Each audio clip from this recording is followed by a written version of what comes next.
Bien-aimés dans le Seigneur, bonjour. Gloire soit rendue à Dieu, le Dieu Tout-Puissant, le Dieu Saint, trois fois Saint. Lent la colère, prompte à écouter. C'est votre frère Bifalou Bifoulou qui vient encore devant de vous pour une petite exhortation de 10 minutes, maximum 15 minutes. Avec notre question du jour, pensée du jour dans la méditation. Le 6 mai 2024, comme intitulé « Faisons une image de la vie de Dorcas dans nos vies chrétiennes ».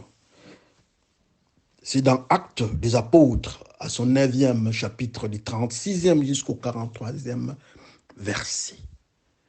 Sûrement, vous avez ajouté un coup d'œil là-dessus. Alors, maintenant, c'est à nous de faire aussi une avancée dans ce sens-là. Comme c'est une méditation, comme c'est une pensée, c'est une dissertation, c'est une analyse, tous ces éléments-là, vous êtes passés. Vous avez feuilleté, vous avez lu la parole de Dieu, gloire à Dieu. Nous parlons de notre sœur, Dorcas Tabitha. La Bible nous dit que cette dame, notre sœur, était gentille. Dans sa gentillesse, elle était morte. Le Seigneur s'est décidé que sa vie soit arrêtée, et c'est ce qui a été fait. On a appelé le disciple est venu. Mais ce qui est plus intéressant pour nous, c'est les témoignages. Dans ces témoignages-là, il y a trois éléments qui retiennent notre attention dans notre méditation. On nous dit que cette sœur, elle était quelqu'un de bien.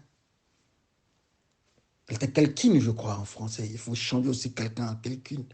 Elle était quelqu'une de bien. Elle prenait soin des veuves. Elle était une couturière, elle prenait soin des veuves. Prendre soin des veuves. Le deuxième élément, elle faisait des tenues, des costumes pour ces veuves-là. Les deux éléments-là. Donner à manger assurément. Ça, c'est ce qui m'intéresse. Les veuves, elle leur donnait des tenues.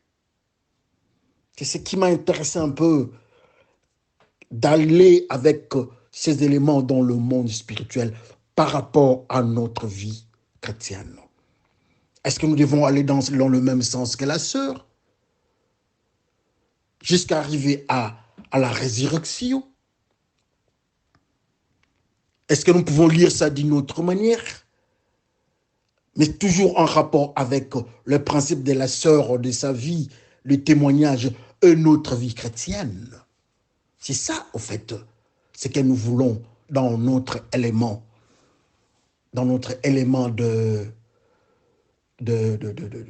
comment on appelle ça encore, de méditation. En passant, nous saluons la sœur Elali, Mama Saraki et Abukavu en RDC, République démocratique du Congo. Nous bénissons aussi la sœur Mama Emeka Edoxi, RDC. Et nous remercions aussi et nous saluons le frère Nkoulou, le docteur Nkoulou, et aussi le frère Nicolas. C'est un architecte qui est au Congo, à Kinshasa. Que le Seigneur vous bénisse. Nous sommes ensemble. Ce jour-ci, j'étais un peu occupé dans d'autres choses. Et j'ai aussi laissé un vide pour que le frère aille aussi dans les activités pascales dans les différentes communautés chrétiennes. C'est pour cela que nous avons pris une pause. Et nous avons dit qu'à partir de vendredi, donc hier, nous allons lancer notre pensée du jour pour le samedi. Et c'est aujourd'hui que nous intervenons et nous continuons notre vie de chaque jour. Que le Seigneur bénisse notre peuple. Mais alors, pour parler de notre vie par rapport à ce qui s'est passé avec notre sœur Tabitha ou bien Dorcas, face aux veuves en leur donnant des tenues, moi, je préfère toujours que je prenne ça au niveau spirituel. Qu'est-ce qui se passe? parlons de veuves. Jésus-Christ dit, quelque part, les lecteurs de la Bible peuvent se retrouver. Le Seigneur dit, je ne vous laisserai pas veuve. C'est très important. Mais au même moment, la Bible nous demande de prendre soin des veuves et orphelins. Mais pourquoi le Seigneur nous dit qu'il ne nous laissera jamais veuve ou bien orphelin? Mais aujourd'hui, nous parlons seulement de veuve. Qu'est-ce qu'une veuve, en fait, pour que le Seigneur accepte de prendre soin des veuves et de repousser encore? Il dit, il ne nous laissera jamais de veuves. Qu'est-ce que ça signifie à même terme, mais avec deux informations ou bien deux significations apparemment contraires. Il y a une veuve, le terme veuve veut signifier l'Église qui n'est plus avec le Seigneur. Le deuxième, c'est la veuve que nous avons dans notre vie de chaque jour. Quand le Seigneur dit de prendre soin de veuves, ça signifie les veuves de tous les jours dans notre vie matérielle et physique, sociale. Une femme dont le mari est mort, la femme a perdu son mari. Elle est identifiée comme étant une veuve. Et nous devons le soutenir comme la sœur Tabitha le faisait. Et là, c'est bon, nous disons tous Amen. Et il y a aussi veuve dans la dimension spirituelle que le Seigneur dit, je ne vous laisserai pas veuve.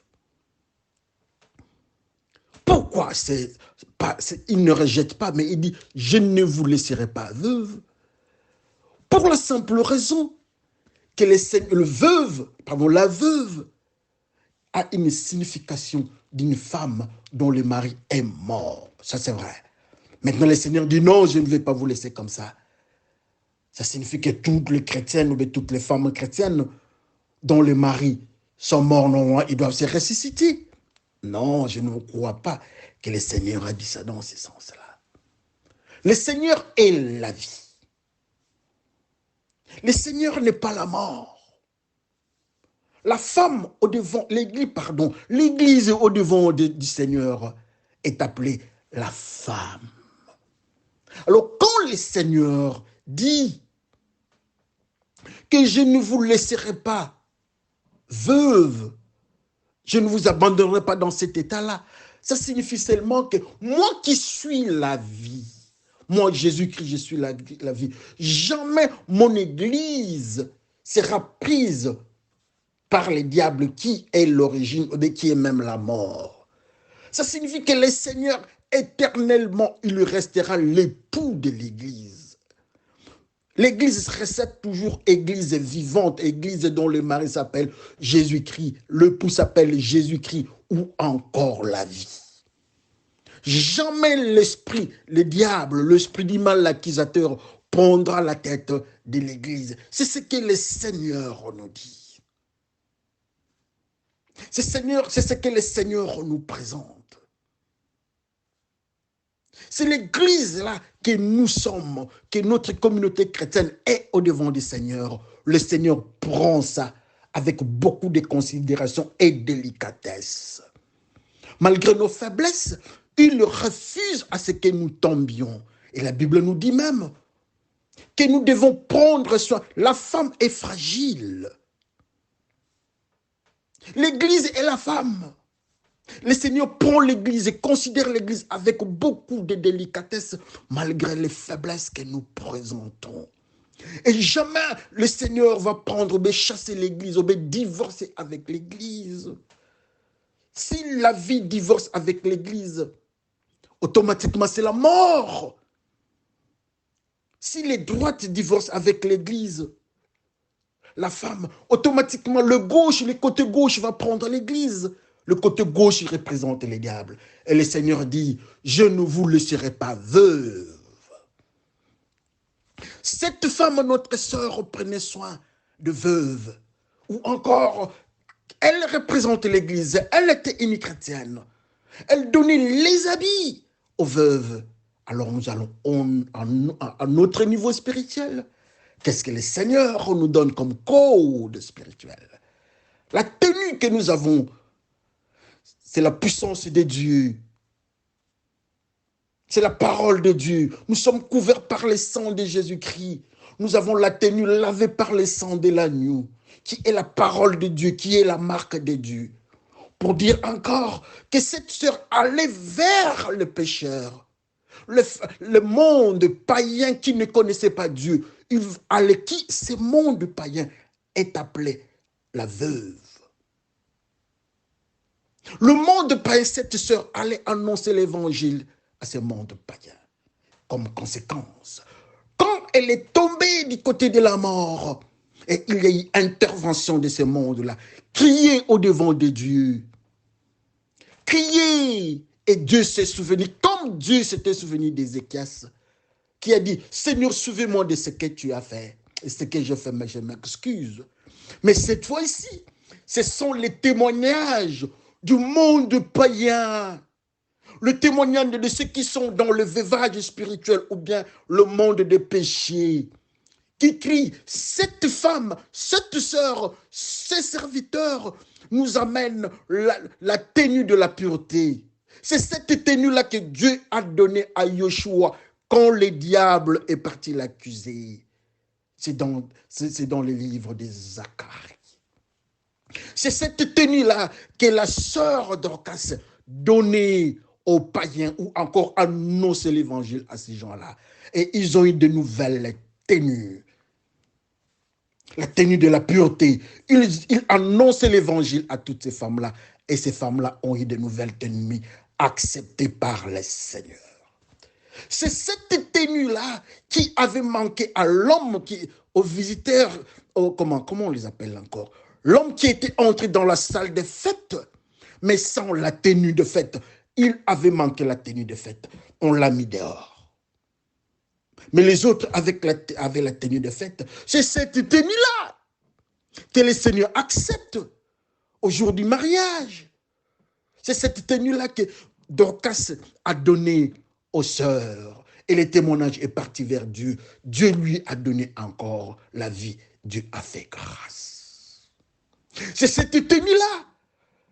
Quand l'enfant est revenu, l'enfant, comme on dit, quel est le terme, on dit, prodige ou prodige, je crois. L'enfant prodige est rentré vers le Père. On lui a donné une nouvelle tenue. On a enlevé la tenue qui sentait l'odeur de la nourriture, des porcs, des péchés, des impuretés. On lui a donné la tenue de l'enfant qui rentre vers son Père. C'est cette tenue-là que Dorcas, notre sœur, donnait au monde, donc la parole de Dieu, la marque. C'est cette tenue-là qu'avait Joseph. C'est cette marque-là que elle, la sœur, donnait, l'évangile qu'elle donnait aux autres. Que c'est cette tenue-là, quand Pierre, on lui a dit que non, c'est le Seigneur, à la pêche miraculeuse, il est parti porter la tenue. C'est cette tenue-là. C'est cette tenue-là que l'homme, quand on est venu arrêter Jésus-Christ, la Bible nous dit qu'il y avait un disciple qui avait fui. Et les soldats l'ont pris par sa tenue. Il a lâché et il est parti nu, je m'excuse. Il a lâché, il a raté sa tenue. Mais Dorcas donnait cette tenue aux veuves, à ceux qui ne connaissaient pas Jésus-Christ, qui est la vie.